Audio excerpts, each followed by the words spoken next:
Penyakit Ruben Onsu akhirnya terbongkar, Sarwenda sebut sudah 3 bulan.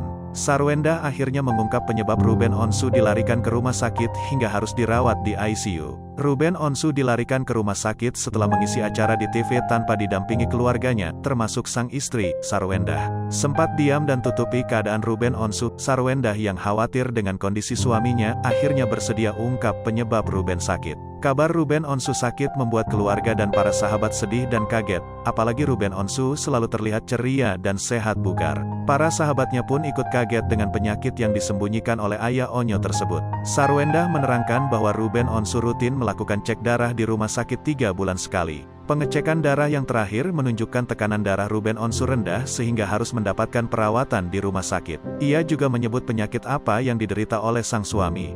Jadi ayah, Ruben Onsu, kemarin masuk rumah sakit, biasanya kan aku cek darah rutin 3 bulan sekali, ternyata darahnya ayah rendah jadi masuk rumah sakit, kebetulan kemarin itu sempat kardio, kata Sarwenda. Sarwenda membawa kedua putrinya untuk menjenguk Ruben Onsu usai dipindahkan ke ICU. Tadi malam masuk ICU, hari ini sudah bisa pindah ke ruangan biasa, jadinya ini mau masak ayam jahe, terus ajak anak-anak ke rumah sakit lihat ayah. Kata Sarwenda seperti dikutip dari kanal YouTube The Onsu Family pada Minggu, tanggal 5 Juni tahun 2022. Enggak tahu nanti dikasih nginep, atau enggak sama ayah karena ayah kan sudah dipindah kami ya, sebutnya.